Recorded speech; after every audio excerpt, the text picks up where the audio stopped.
Guys, mayroon po nagpaabot sa atin patungkol po sa dragon na lumilipad sa himpapawid. Ano po ba itong katotohanan? AI po ba ito? Nais daw nilang itanong kung hindi daw to AI, kung totoo po itong nakita ngayon na mataan doon sa ibang bansa, mga idol. Itong dragon na lumilipad. Ano po daw itong sign, kaibigan? Patay. Guys, naalala po ba ninyo? Yung ipinapaabot natin noon, kung ano man po ang nangyayari noon, mangyayari po sa ngayon. Totoo yan, kaibigan. Bakit po ano po ba ang sign nito? Anong ibig sabihin nito? Guys, masamang sign po ito, mga idol. Kasi may dragon pang nakita. Ibig sabihin nito, mga idol, kung ano pala ang naranasan noon ng mga sinaunang tao dito sa mundo, mararanasan natin. Kung ano man po ang nangyari na biniyak po ang dagat noon, mabibiyak pa rin ngayon. Kaibigan? Patay na. Guys, ito po ang paghandaan natin. Ito malaking problema po. Ang namataan na dragon na lumilipad sa taas. Mga idol, hindi po daw AI yan. Sabi ng ating kaibigan, totoo po na mayroon pong aktual na nakuha sa video na lumilipad sa himpapawid yung sinasabing dragon. Ito po ngayon ang nakakabahala. Sabi ng ating kaibigan, paghandaan ninyo itong nakita dahil masamang sign po yan. Dahil mayroon pong mangyayari sa mundo ninyo. Guys, hindi po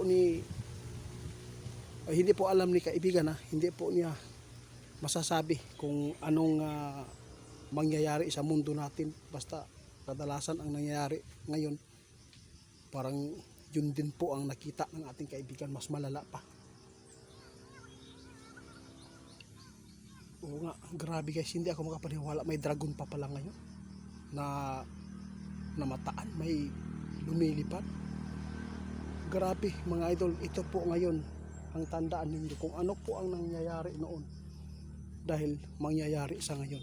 Mga idol, ang nangyayari na ang pag-ulan ng dugo, ang pagkakaroon ng matinding virus, ang pagkakaroon ng mga kakaibang mga insekto noon, pangyayari sa ngayon. Mas mahigit pa daw. Ito ang tandaan natin. Paghandaan lang po natin, lagi po tayo manalangin, mga idol. Hindi tayo pwede na magkampante. Itong nakikita ngayon sa ibang bansa na may namataan na dragon na lumilipad sa taas, masamang pangitain at sign po na dapat po natin paghandaan sa hinaharap dahil matinding kaguluhan po ang mangyayari.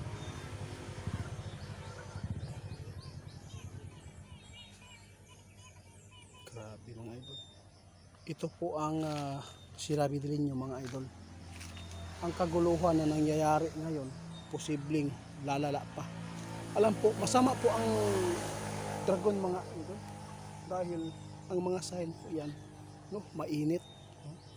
Mainit po ang gulo ngayon. Dahil magsisimbolo daw yan, sabi ng ating kaibigan.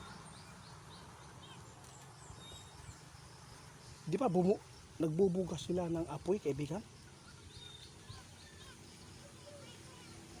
Guys, may lugar pa na masusunog at susunugin, mga idol. Tandaan ninyo yan.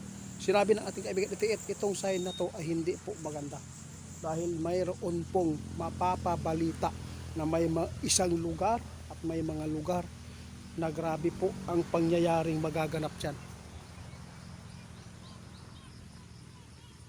Nakakakilabot, kaibigan. Kaya salamat guys, si kaibigan ipinapaabot po niya na talagang mayroon pong mangyayari na tulad noon. Saan po ba lugar noon ang sinunog? Yung Gomora, di ba? Naalala mo po ba ninyo, mga idol?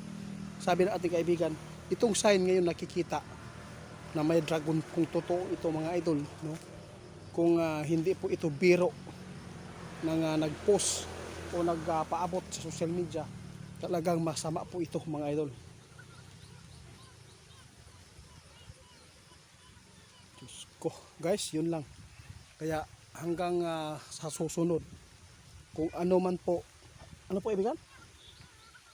Mayroon pa siyang update sa atin niyo mga idol patungkol sa mangyayari sa mundo, dahil nakikita ng ating kaibigan daw palala na ng palala ang kaguluhan. Mayroon pong lugar na pag may ibibigay si kaibigan na babala doon, kasi ang mga Pilipino ating kababayan nandun po, no, dahil patindi ng patindi ang kaguluhan po ngayon. Kaya kayo na lang bahala po maghusga dito mga idol, dahil hindi naman po ako ang nagpapaabot, kundi ang ating kaibigan. Ako po ay nakapagkaibigan po ng ganitong klaseng elemento, dahil siguro nagustuhan nila tayo dahil may kabutihan po ang ating loob.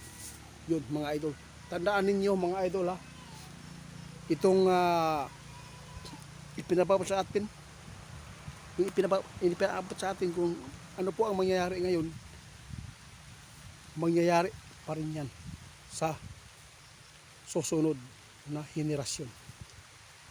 Kaibigan, maraming salamat sa inyo guys. Pasensya na po kayo kasi minsan na tao lang tayo, nagkakamali sa pagbigkas, no? Kasi minsan nabulol-bulol tayo sa Tagalog kasi Bisaya. Pasensya na mga idol sa lahat ng nakakaintindi pa ng mga ipinapaabot ko.